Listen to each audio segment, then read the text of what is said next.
all across space.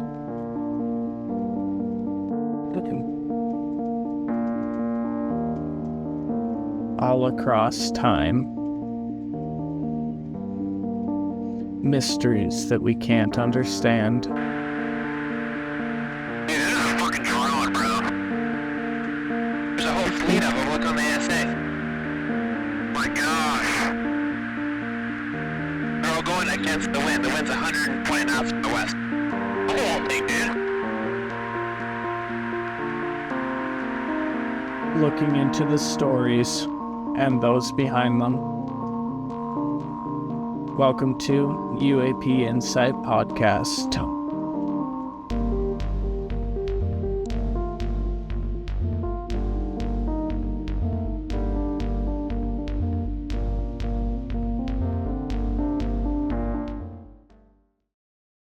Hey guys, what's up? I got an awesome episode for you. This is my very first one, and it is with a very special person.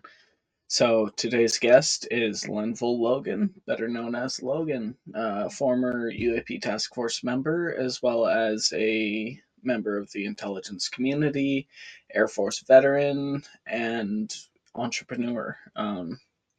He is the creator of the Phenom app, which is an amazing app. We'll kind of get into that today. And yeah, so I hope you guys enjoy. And as I will always ask in the future, please make sure to subscribe to the podcast and share it with all of your friends so that we can grow and get more of these stories out and kind of learn more about these people as we go forward towards a post disclosure world. Thank you very much. And without any hesitation, let's go in. All right, how you doing today, Logan? I am doing fine. Doing fine, Ray. Doing fine. Yeah. So let's just kind of dive into it. Let's get kind of a quick background on you. I understand you're a former member of UAP Task Force, Air Force veteran, and entrepreneur. Yeah. So let's go. We'll put everything in order. I am retired Air Force Master Sergeant. Did 21 and a half years in the Air Force. I retired. Did some bopping around between different government agencies, FAA, whatever. Then I came back to the intelligence community. While I was there, I got pulled into the UAP task force, and I also started thinking, hey, um, maybe we don't necessarily need the government to figure out what are these things flying around, and it's kind of coincidental, but right before I went into the UAP task force, I started working on an app called Phenom, and with Phenom, it is an app to capture and hopefully track UAP cryptid and paranormal activities, to identify what they are. And then on top of that, we have three goals. It is to educate people on what they are based on what our investigation tells us. It is to expose people to certain types of experiences, such as gravity hills, because it's something that you can readily do. And then the idea is to have our users share that experience with other people so that they too can understand that there is more going on in our world than we first perceived. And for the most part, it's, you know, tracking down hotspots for UAPs so that we can use the app to capture it from multiple perspectives and hopefully take that information, find the outliers, and then take that to academia so that they can do more stringent investigation on what these orbs or nuts and bolt ships and paranormal events really are so that we can figure out what's going on. Hope that explains it in a nutshell. Yeah. So when you're using the app, what kind of data is it collecting? Great question. So there's a bunch of apps out there. And we're all trying to look at different things, but mostly what we're trying to get is your location, your bearing, your angle, the temperature, any acoustics, any magnetic changes. All those things come together to enrich the information that we've collected so that we can better understand the environment that we're seeing these sightings in. So, and the other thing too is we're really trying to get it to the point where we can capture the same object from different perspectives, because that takes away the fact that it's fake. Since now there are apps to build fake UAP activities. Um, but with all this rich metadata or you know information that we're collecting, the idea is that the we can rule out what is someone's playing a game with us or whatever, and really get to the really good hits and dissect them and find out what's going on. Awesome. So, one thing as a user of the app, I've always wondered, is there a way for you to record via the app and have it automatically downloaded to your phone? So that's what the app primarily does. We do not allow people to take a video and then bring it into the app, because that way we're not capturing all that metadata. We're just getting that image. We don't know where it's from. We don't know the fidelity. We don't know the chain of custody or anything like that. But so you have to actually use the app. It will take the information. It will bring the information back to a server. From that server, we will eventually start applying artificial intelligence to it to look at the data to quickly do what we call a first phase analysis. And then after that, that first phase analysis will have enough information to tell whoever the the human analyst what to look for to be able to say this is something indeed unique. Awesome. And what is it about Phenom that sets it apart from other apps such as like Enigma Labs?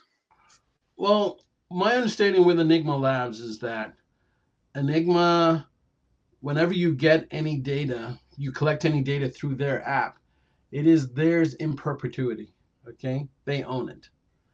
Um, Phenom, I'm not after trying to own data. What I want is co-utilization. I want it so that whoever collects the data gets their 15 minutes of fame. I mean, if it's a really good shot, amen. Let them get the fame. I'm not interested in that.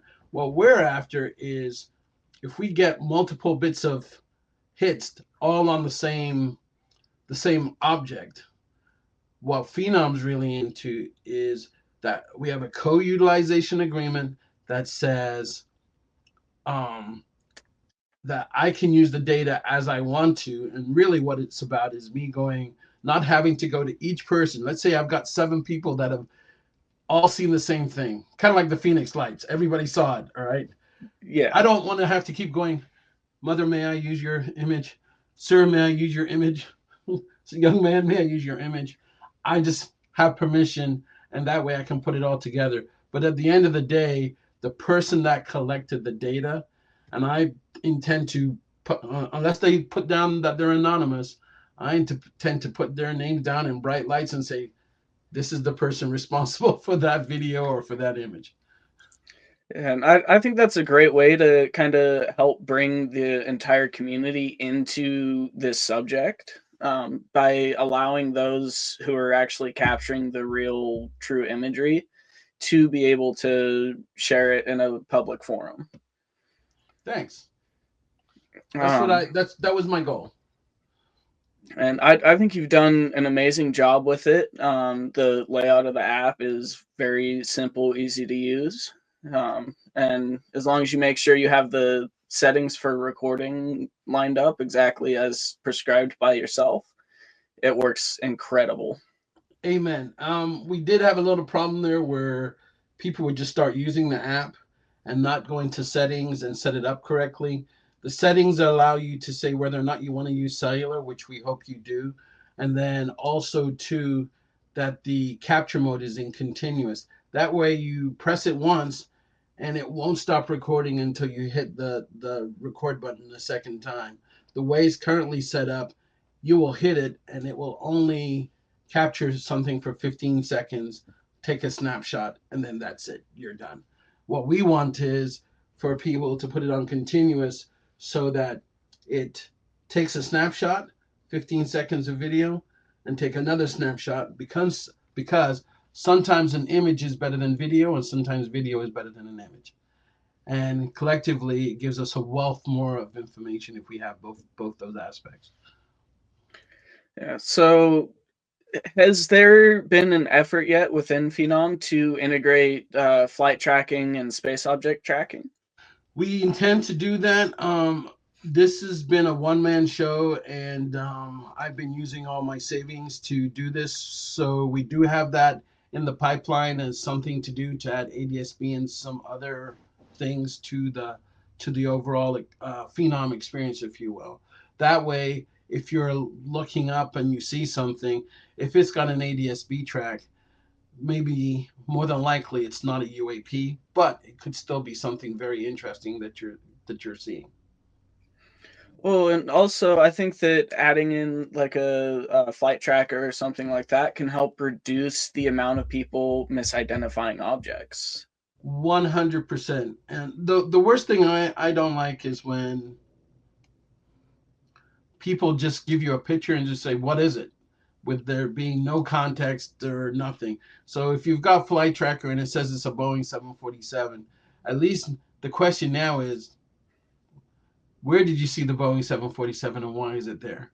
Or as opposed to just, hey, it's an airplane. We've identified it as an airplane.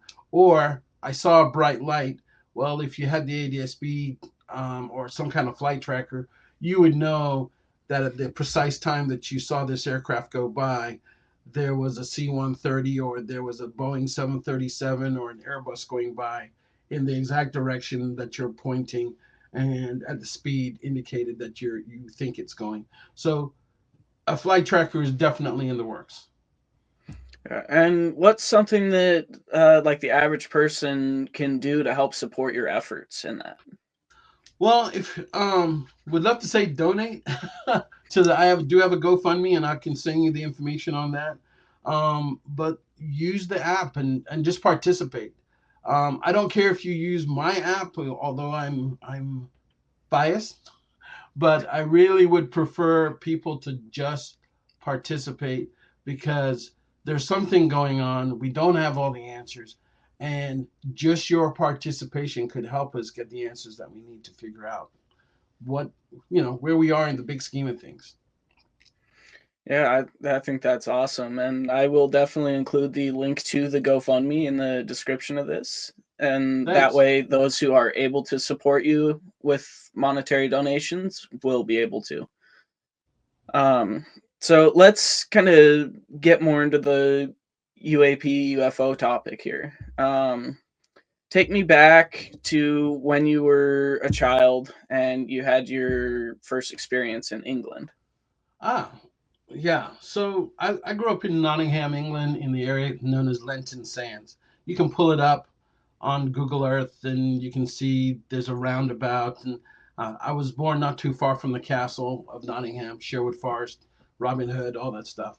But when I was about 11, 12 years old, um, a friend of mine, we were throwing a ball back and forth, and we happened to see some, while we were throwing the ball, we saw some shoelaces tied up on the line, like sneakers or something.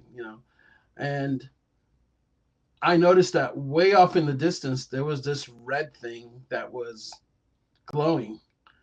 And I kept saying, what was that? And the more we looked at it, it looked like an iron that you would iron your clothes, but the whole bottom was glowing.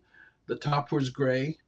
And I was like, what is that? My friend who passed away about 4 years ago, he goes, it's a helicopter. And I was like, I don't hear any sound. And we sat there watching it, talking about it for maybe about 4 or 5 minutes. And then these two jets came by, and this thing just took off like a bat out of hell while the jets are still just cruising after it. And we were like, what was that? So we went and told my friend's mom, and of course, she's like, you guys watch too much science fiction and all these TV shows. And I was very much into science fiction, so I kind of blew it off and said, yeah, that maybe I don't know. I think I just kind of put it in the back of my head, but it's always been there. What was that? And as I got older and started seeing more things and understanding more things, then I came to the realization I saw a UAP. So, shortly after or during that experience, was there anything else that you noticed or had experience afterwards? Like any kind of weird smells or odd dreams that you normally wouldn't have had?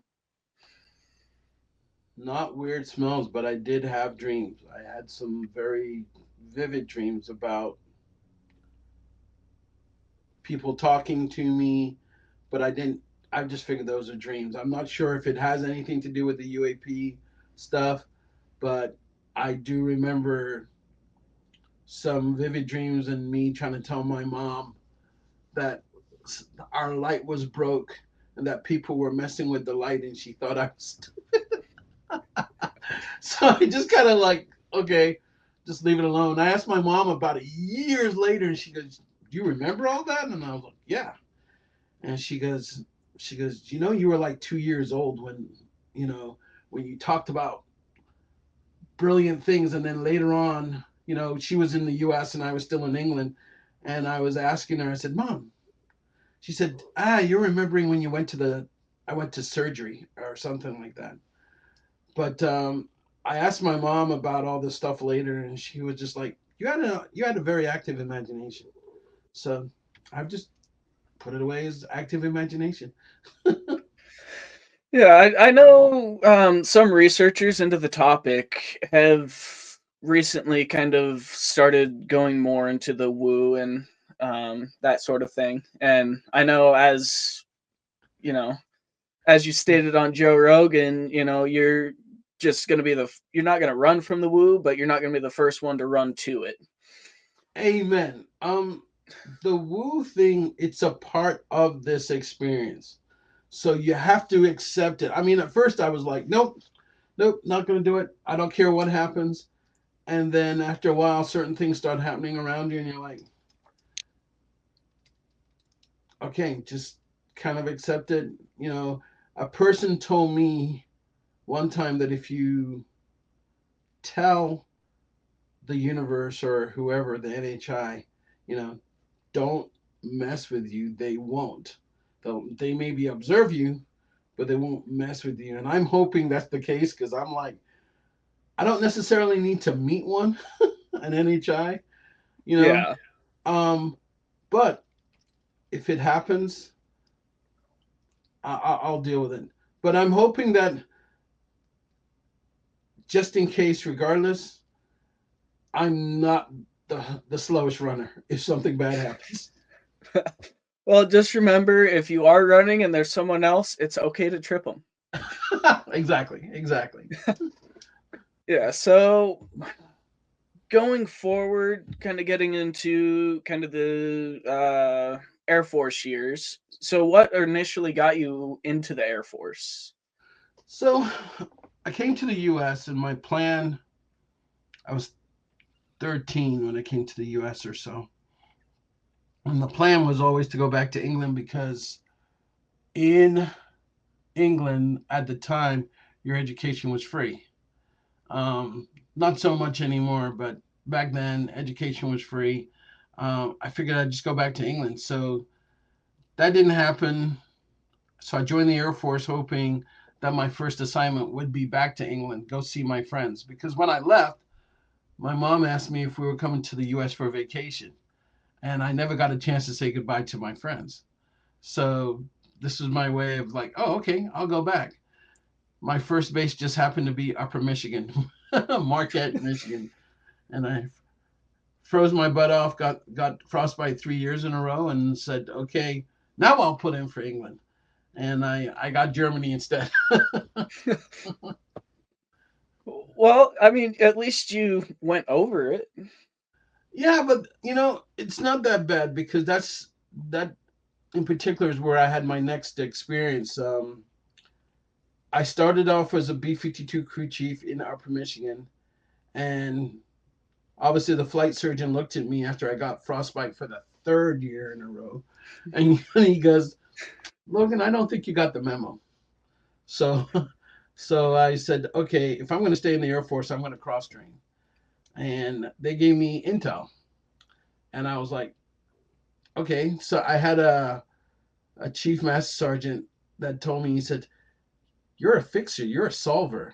And he said, "I think intel would be great for you." And I was like, "Is it inside where it's warm?" And he goes, "Yes." And I said, "Done."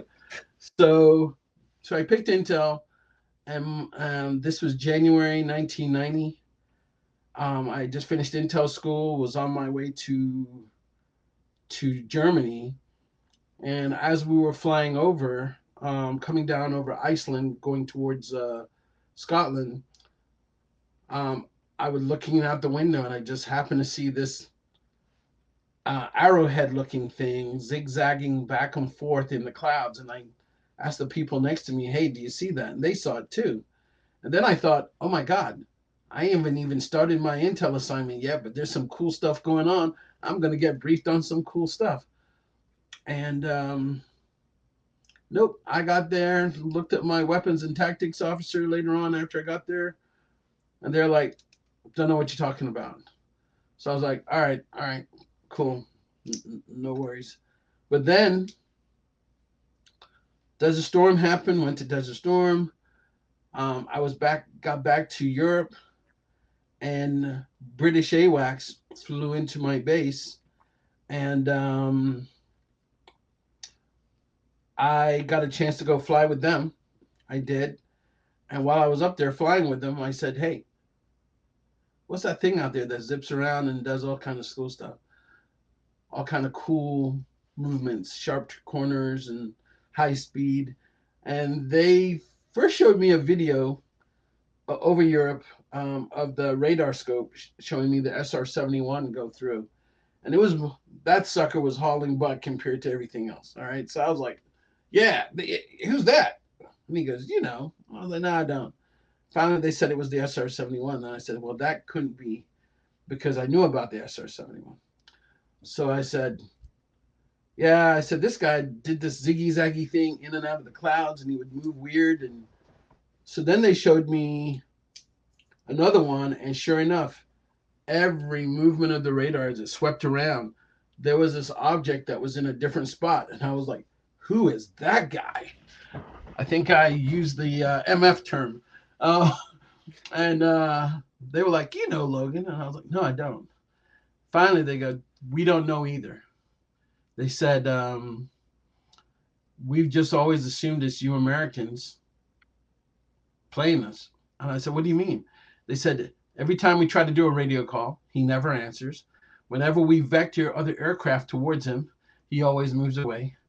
And we've never been able to capture him." And I was like, "So wait, your whole squadron knows about this?" And he goes, "Yeah." And I said, "So why are you keeping it quiet?" Because I thought guys entering your airspace, you report them. Could be Russian horde or some bad guy, whatever, drug runners. I don't know. And he said, "Anytime we bring up this particular target, people get in trouble, lose their jobs, or whatever." And I was like, "Hold on. Your whole squadron knows about this. Your AWACS. So that would mean French AWACS knows about this. NATO AWACS knows about this. US, Russian, Israel, Japan, all those guys that have AWACS aircraft must have seen this thing, at some point. I'm thinking around the world, not just in this local area." And the guy was like, "Yeah, probably." Because I figure all the equipment for the most part is standardized. It's a radar. So left that alone. And it wasn't until um, I got outed by my former task force commander on the task force that James Fox approached me. And last year, right, he had finished the movie and he said, hey Logan, I've noticed that I haven't sent you a complete copy of the movie so that you can see it, the program, in case anybody's wondering. And I said, no, I haven't. And he said, here. And he sends it to me. And lo and behold, the thing I saw was the Calvine, Scotland craft. I was so excited. I called him right back. I was like, dude, I saw this. What's going on here? And he goes, did you listen to the whole thing? I said, I'm in the middle of it right now. He goes, finish the whole thing. Tell me what you think. I said, dude, that is the exact same craft I saw. What was the date? And my date was January 1990. The date of the picture was August 1990. So approximately, well, definitely the same year, approximately the same location, same shape, same everything. The only difference with mine is that as it was moving, because of the lighting with the clouds and the sunlight and everything, it was going from light to dark depending on where it was as it was moving around. But it was the exact same aircraft. Excuse me, So poor spacecraft. how close do you think you were at your closest approach to it? Um, we were just starting that part where you start going down, start heading south, and it was probably a couple miles off our left wing as we were coming down. It was just weird. I when he sent me that, I sat there and I took a deep breath. I was like, that looks that's it. And I wanted to know. I thought there were more pictures and everything, but then after I watched the rest of the video, I found out that there wasn't. But um, and the other part too. This was right after the Belgian wave, which I didn't know about at the time. But I guess from '89 to '90, there was the Belgian wave where I think it started in the town of Eupen, Belgium, where they started seeing a whole bunch of triangular aircraft. And the wave is because it lasted for approximately a year of people reporting triangular aircraft. And at one point, I think the Belgian Air Force actually um, launched F-16s after it. And again, they even asked, from everything I've read, they even called the U.S. government and said, "Are you sure this is not one of your stealth fighter or some craziness flying around?" And the U.S. was like, "It's not us." So, I just want to make this one statement. Kind of funny that everybody points to the U.S. when it comes to UAP. It's like England, France, Japan, everybody. Soon as it's a UAP, they're all looking like, so what are the Americans going to say? So what is it about the US that everyone thinks that we have all this technology, do you think? I think because for a while there we were the leaders in a lot of technology, the stealth fighter, then we came out with the B2 and we had the B1, but it wasn't stealthy. But then we did the F-22 and the F-23, and I think although Russia and China have their own stealth aircraft, fifth generation, whatever you want to call it, I think everybody is expecting that the US has some super secret something out there that um, would fit the context of a UFO UAP. But I'll just tell you this: the reason why the UAP task force was set up was not for the general public. It was to help the pilots, the Navy pilots that were experiencing a whole bunch of stuff off the coast of Virginia Beach. They were filing safety reports because every time they went out there, there was something out there.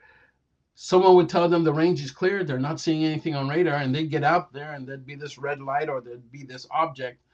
And either it would be sitting there when the winds are blowing like crazy, it's rock steady, or in the morning when they would go out, say like for whatever the time is, a 6 o'clock mission, 7 or 8 o'clock mission in the morning, as guys would rotate in and rotate out, this thing would still be on their range, still sitting in the exact same spot. And they're like, okay, when is this thing go home? When is it refuel? Where is his home? They started asking questions, and they started getting worried that eventually someone was going to have an accident with one of these things. And because nobody knew what was going on the range, they would just come back and say pilot error. Nobody wants to go out like that, you know, because there's something else on the range. So they got smart, which I think was a good move, to put everything in their safety report. Hey, there's something on the range. There's something on the range. Eventually, we're going to hit something on the range. And if someone doesn't look into this, and that's kind of where whatever was going on with OSAP and ATIP, uh, my boss at the time supporting that, Jay Stratton, kind of focused on, hey, this is what's going on in the range. We think they're the same thing, but let's put together a task force to figure out what is really, really going on. And that's how I got pulled into the UAP task force. Okay. It, what was life like your daily objectives kind of during your time on the task force? Well, I had other duties, that, just looking at things going on around the world. But when a report came in, the idea was to lean forward and find out as much as we could. I'm an all source analyst. So if there was a video or something, my first thing was get it to an imagery person. Let's see what they come up with. Let's get it to a signals person. Let's see what they come up with. Let's do the human report, as in actually talk to the observer or the sensor operator or whoever it was, and get that holistic approach and see what's come up. In some cases, you will hear that, or in the report, it will say, hey, it did this, this specific thing. But then when you listen to the actual sensor operator, he said, yeah, but that's not the most unique thing it did. And you're like, well, what? And he said, yeah. He said the most unique thing it did was this, and that's why we started recording it. So they missed the most important thing, but a lot of times it doesn't get included. It's just, the imagery guy is going to say, I just saw this. The video guy is going to say, I just saw this. And the signal guy is going to say, I just saw this. But the sensor operator, he's going to tie everything up and say, this is why we started recording it. When we saw it, it did this unique thing over here. We started like saying, okay, put all our sensors on it. We started tracking it. We started watching it do these other things. And then either we lost it or it disappeared or it went in the water, whatever the case may be. And then it all comes back to me. And as an analyst, my part is to separate it, let everybody do their thing, bring it back together, and then do some analysis and say, what could we compare this to? Does this fit the category of a fighter? No. Does this fit the category of a balloon? No. Does this fit the category of something else that we've seen? Well, yes. Well, what does it fit? Oh, it fits the characteristics of a UAP. Okay, so now you're in that bucket, and now you're going, okay, well, Lou Elizondo has his 5 observables, and there's a 6, which is the psychological aspect that you were asking me about before.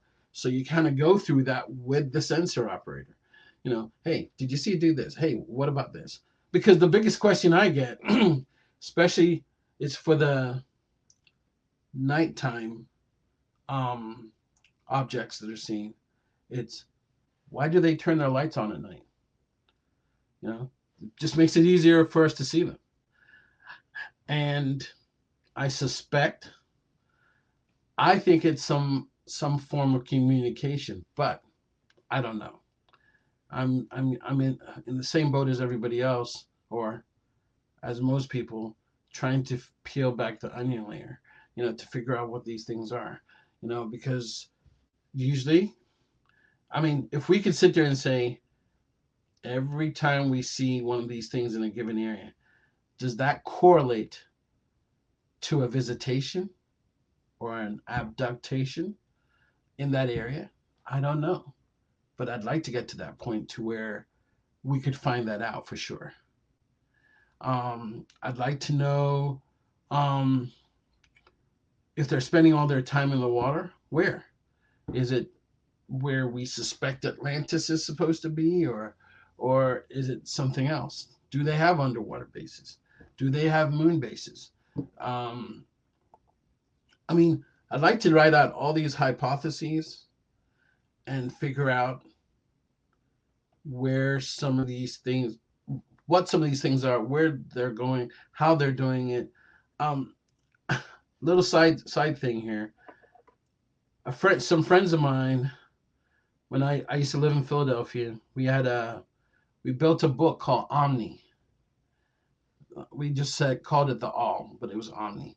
And the whole idea of the book was all the mysteries of the world. Let's mark down what we think they are now, like the pyramids of Egypt. How did they build them? Blah, blah, blah, blah, blah. Go down. Atlantis, you name it, Stonehenge, all the mysteries of the world. And then every 5 to 10 years, let's go back and see if the theory has changed and how much it has changed. All right. And so I had this book. It was good. Left it at home when I joined the military. After I did my first 4 years in Upper Michigan, and I went home, I was like, "Hey, Mom, where's my book?" And she threw all that stuff out with all my comic books. Oh All my no. comic books. So I was like, "Okay, that's it. I'm done. I am not starting all over again." But look at where I am now. I wish I had that book right now. So, from that book, what's the most memorable thing that you remember that you have changed on? Well, the two biggest ones was, first of all, it was the pyramids, because I remember back in the 70s, there was this whole thing about pyramid power and all this stuff, and there are all these crazy kooks coming out with all these things, and I remember us crossing them out, and the one that we were left with was that in order to move those stones, it had to be aliens, and it kind of stuck with me, okay. And then we started finding the pyramids around the world, and then they were like, hey, these things line up with Orion's belt, and that was one thing. And then I remember there was something about the Dogma tribe where they were talking about how the sky gods came down and had told them that they came from a place with I think it was Sirius, where there were two stars, it was binary and all this stuff. How would they know? Because we didn't know till modern times. So those are the type of things that I would put in there. But I remember those particular ones, the pyramids. There was something about Atlantis. There was where was Atlantis? Because it was, there was much confusion on where Atlantis really was. Was it inside the Mediterranean area? Was it outside the Gibraltar area?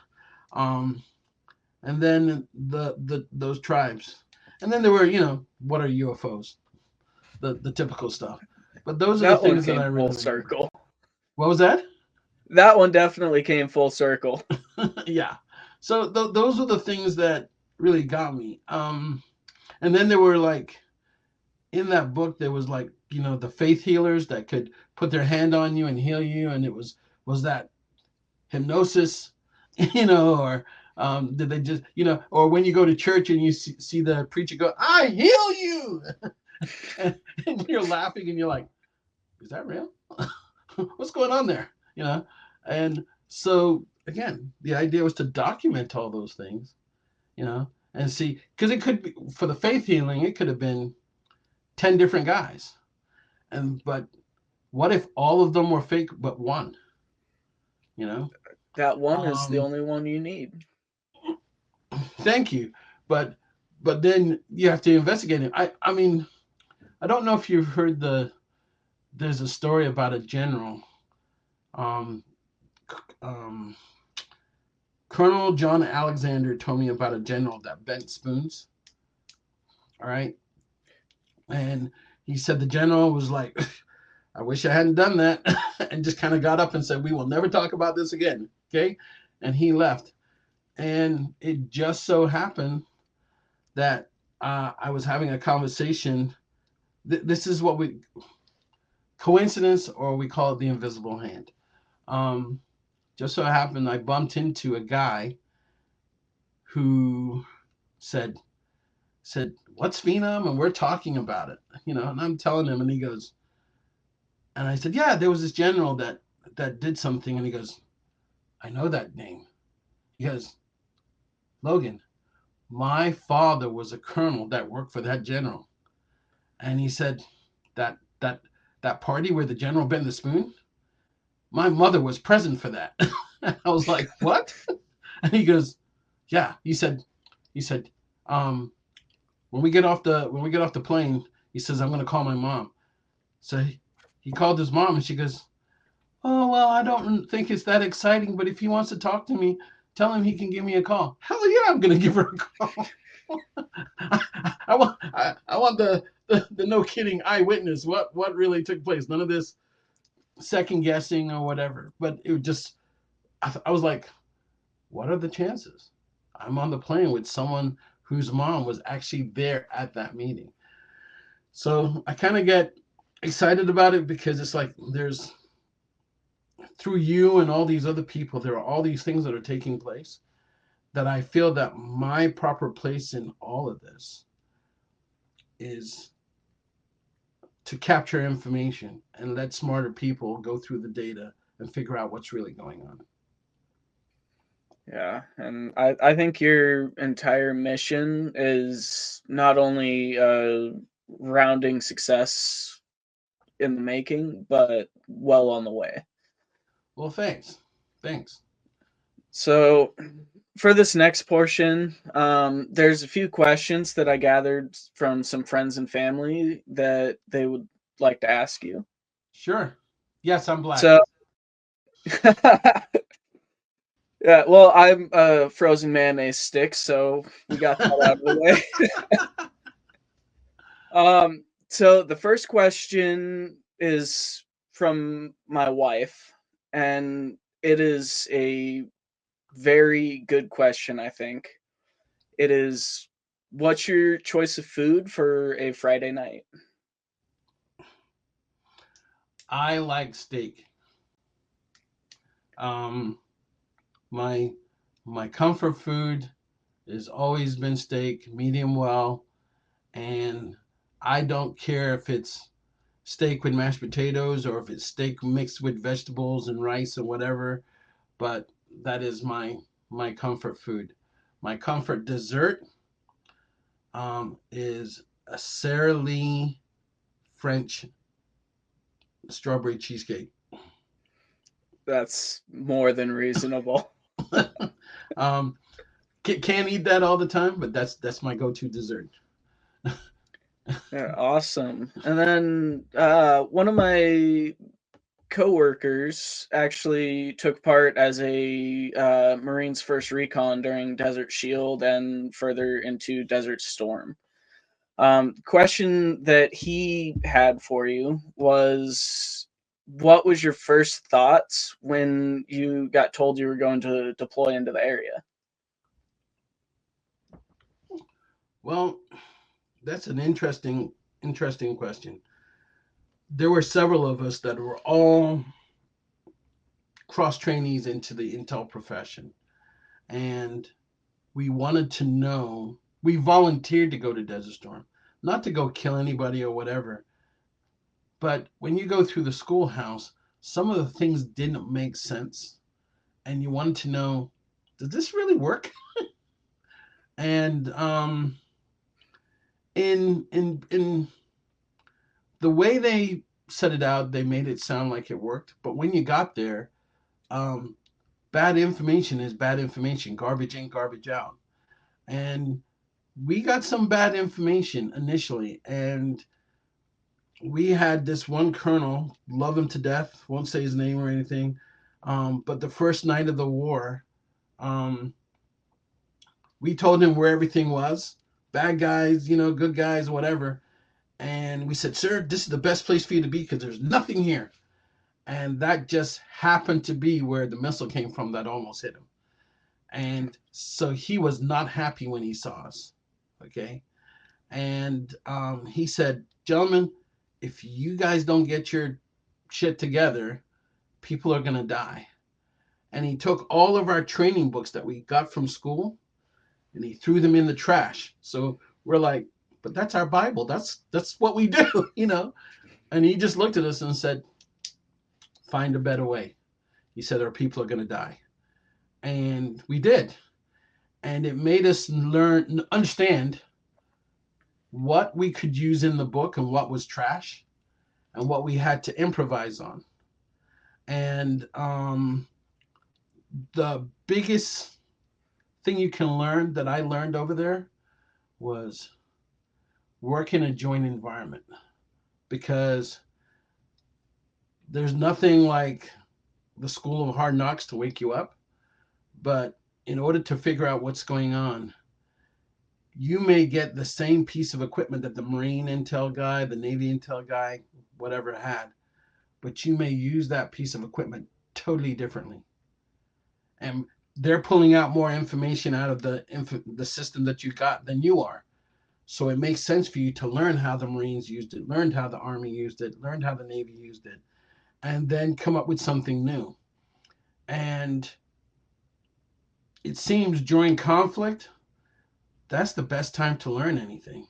So for me, it was an honor to volunteer to deploy with the people that I deployed with, to learn what I learned. Because again, you're in that joint. Even though I was mostly on an Air Force base, when we had visitors and the Army guys and the Marines came in, or we went and did something with them, and they were like, why are you doing it this way? That's the time to learn. That's the time to get your ears up and start figuring out all the little nuance and little perks of things that were there present, but you weren't paying attention to them. So that was my experience. So it wasn't like I was terrified or anything like that. I just wanted to know, does this stuff really work? And if it wasn't for that stuff that I experienced, even in that first Desert Storm or when we went, I don't think I would have been a good enough analyst to even support the task force, because it made me think of, well, why am I looking at this way? Hey, remember when that guy in the Marines was doing this with that tool? Hey, why can't I do that too? Oh crap! Look what I found. You know, that's the best way I can share that experience with you. Yeah, so would you say that that's the origin of this phrase that I've heard you use plenty of times over the last couple of years? Collaborate to graduate. It's 100% the one. You know, I have a couple sayings. You know, um, but collaborate to graduate is the biggest one, because I think I've been read into a bunch of different things. Okay, when I was active duty, and something's going on, and there's two of us in the room. We don't know it yet, but the two of us, we know there's something that can solve the problem that our boss has, and we're not allowed to talk about it, right? So we have to go back to whoever authorizes us to talk, and you go, is such and such on this list? And you give them all the list of names that you have. And then finally I was like, oh crap, you mean that guy across the room knows it? Okay, look, we need to talk to you because we think we've got something that we know can help solve this problem for this boss, and we have to collaborate on this. And that's how I kind of came up with this, let's collaborate to graduate. I also say that Phenom is for the skeptics, the believers, and the in-betweeners, you know, because we kind of covered the whole gamut, you know. Yes, um absolutely. yeah, because what we were seeing was, or one of the reasons why I made the app was because I was hearing people say, I've never seen a UFO before, but I want to see one. I really think they're out there, but I'm just not ready to believe yet, you know? And then something happens, and now all of a sudden they're in hook, line, and sinker, you know, and you're like, dude, you're going too fast down the rabbit hole. You're going to follow these crazy guys, and they're not, you know, they're not real. He's like, oh, but he said this. Come on back. You know, and you bring him back, and Yeah. he's like, take your time, look at this bit of information so you can see why this is not what it really is, why this is what it is. And you kind of steer them. You don't control them. You kind of steer them to kind of get to a point to where they're kind of a little bit more mellow about it, because they get too excited, they get too eager, they start assuming the first thing that pops into their head.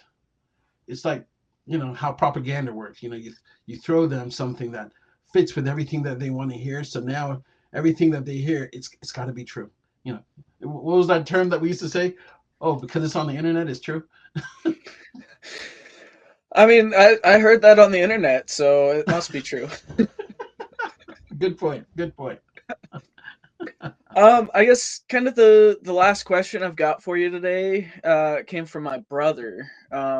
And his question is regarding kind of reverse engineering programs with non-human intelligence.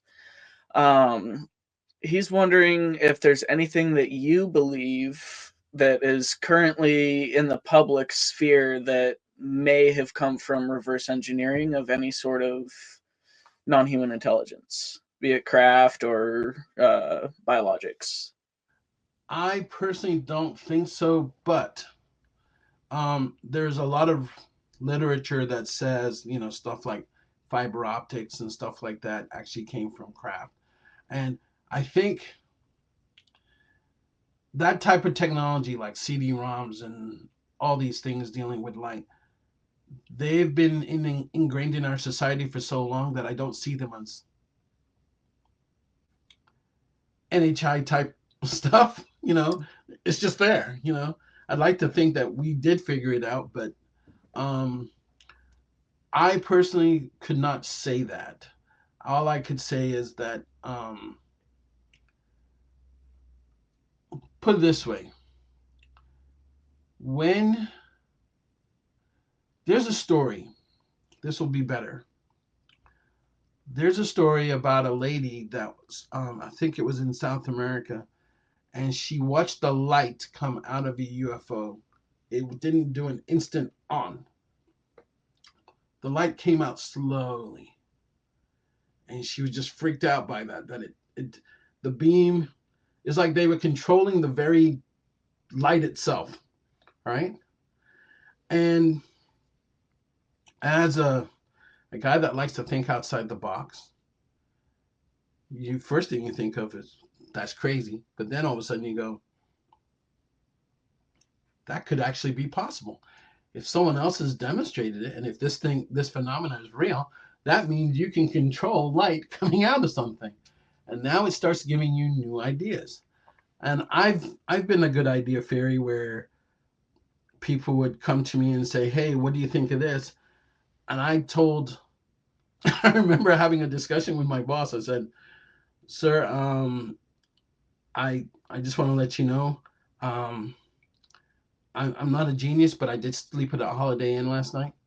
Um, and he's looking at me going, "What is this about?" And I tell him something, and the people behind me are like shaking their head. And I was like, I kind of got disappointed. And one of the guys comes up to me and he goes, "Logan," he says, "your idea that you want to present, you're breaking the laws of physics."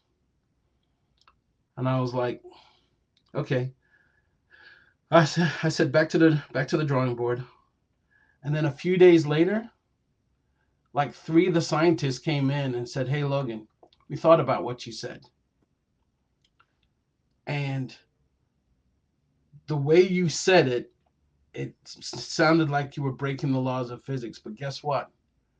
There's a way to bend the laws of physics to get what you want." And I was like, "What?" And he goes, "Yeah." And they drew it out on the board. And I was like, "So we can really do this?" And they're like, "Yes." And I was like, "All right." And then I wrote a proposal, gave it to someone, and they gave me money for it. And we went and did it.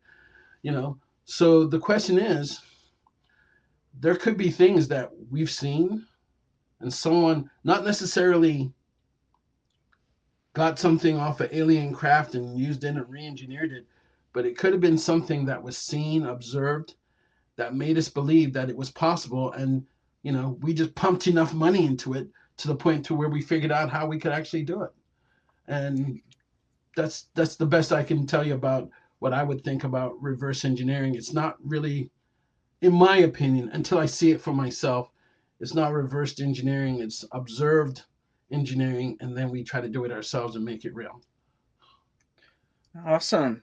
Well, can't Before think you of any go, more. there is one thing I want to just point out.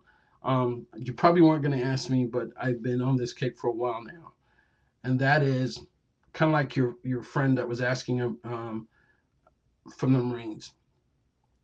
A lot of the so-called abductees, people that have been visited, they seem to now come under a lot of mental stress because they're having to deal with what they perceived is real, what was real, and what a third party believes is real. And the third party, usually a psychologist or something, could be dead wrong. It could be something truly real that happened to them. And there's physical evidence, but they don't know about the physical evidence. They just know that this guy has been brought into their office and they automatically feel that he's not ready to do whatever. But the thing, I just want to talk about the PTSD aspect. There's another side to it in that imagine you are the best in the world at something in particular that you fully understand how it works, everything inside and out. You're the ace, the very best. And everybody counts on your opinion. Okay. If you say yes, everybody's like, yeah, it's got to be that. The stigma around UAPs is that the moment you say you see a UAP, a lot of those people that trusted you before don't trust you anymore. All right. And that can take a toll on a person's mindset. As in, when they know that someone brings something simple to them, and the individual goes, yeah, that's this. But just because of the fact that he saw a UAP, now they're second guessing if he really knew what he was talking about.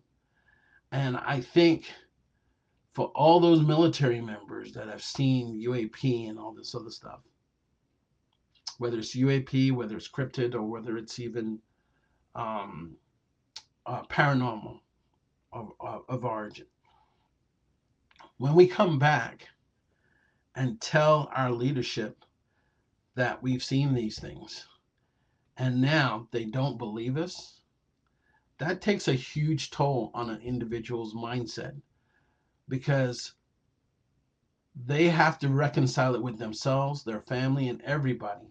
And you could be taking away the one thing that they've clamped onto, that this part was real, and now you're removing it.